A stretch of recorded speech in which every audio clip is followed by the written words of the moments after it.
Hey traders, this is Ron Haight. Hope you guys had a great day. As always, nothing in this presentation shall constitute a recommendation to buy or sell any security. Trading stocks and options involves risk, and specific financial issues should always be addressed with your financial advisor. Markets got hit hard today. Dow 500 points, the diamonds $4.99 was the sell-off, or basically just over 2%. In Friday's video, I talked about how we were undercutting these lows, not a good sign. Today, they were obliterated. We also closed below the swing low here, which was late June, early July. I talked about. Now we're coming into this other support zone. And all I want to do is try to connect as many dots as possible. So if you look at this, it's not perfect. We're basically there. That's pretty much where, a little zoom out there, pretty much where we bounced from. We basically got there. However, if we go to the lower part of this little gray box, that is $4 to $6 lower on the DIA, or 400 to 600 points on the Dow. It's another day like today, essentially, and then we would get there.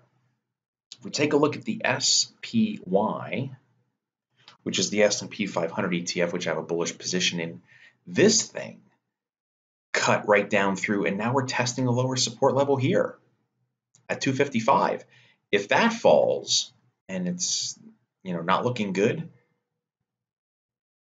240, another 1,500 SPY points, $15 on the SPY, potentially. I mean, I probably want to end up using some Fibonacci's, but I'm really not that keen on it.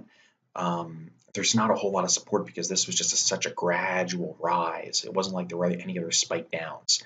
So the SPY here it sort of needs to stop, or it could get ugly again. And if you think back to this big trading range, once you take out those lows, that's what opens up the floodgates. So far, we've seen those two floodgates open. We're down to $10 SPY, 100 S&P points, just like that since it happened. If we take a look at the Qs, here's a 2-year daily. Let's go ahead and zoom in. Today, we closed below the previous low. Not a good sign. Again, volume wasn't epic, but it was just pretty solid. The next support level is down around 153, 154, another $3 or so, basically equivalent to today. So the Dow and the Qs, the diamonds and the Qs, look like they could have another day like today and hit more support. SPY's already there, so it's arguably looking the worst right now. And then if I take you to $VIX, this looks like it's getting ready to launch higher. It hasn't broken out, but it is sitting there waiting. It's been coiling. That is not good for equities either. And if this thing were to spike, maybe we get up into the 40s or 50s. There's no way to know for sure. It's not like doing standard technical analysis where you would say, oh, that was a previous swing point. That's not how the VIX works. But the pattern is still playing out where we're pushing up against that upper level. Now, I got a question on how do I see this fitting in with the year end and January? Given, if I pop open my calendar here, this is the last full week of trading before we get to the new year. And even then, it's only going to start on a Wednesday.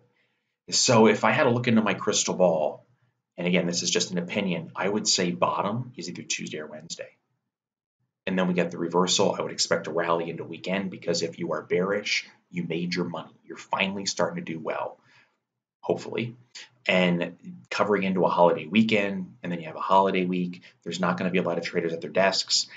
So if you'll think back to other years and how this plays out, holiday weeks are usually bullish. This is a major double holiday and you're going into year end.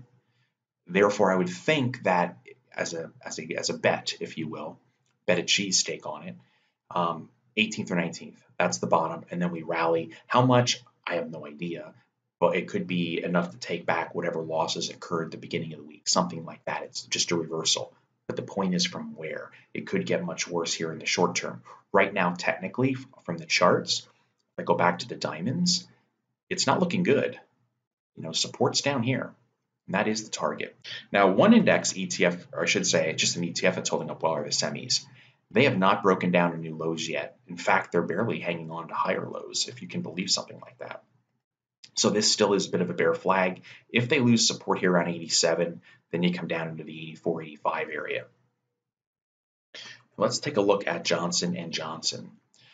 This whole baby powder scandal, the stock was down almost 3% again today. It is below the 200-day, and if you are trading J&J, you want to pay attention to this.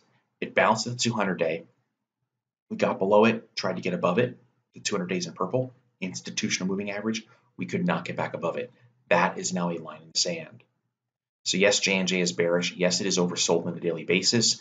These green lines are 2 standard deviation John Bollinger Bands. They are fantastic, I think, for overbought and oversold conditions. We are in an extreme oversold condition. However, this is a fundamental-based news event, and we can stay extended, for longer than is typical. The bottom line is it needs to get back above the 200-day to say there's some stabilization on the daily chart. Right now, the downside targets, we're at this swing low. The next one's really down here at 120, still $9 lower. So, is that about 7-8% maybe to the downside? Apple, still getting questions on this. Support right there at that swing low. You're pretty much there around 160, and then you come down here to about the 150s. And then I had a question on Facebook. And, what is the trend? How is it doing? Notice it did not get above the 50-day SMA in orange.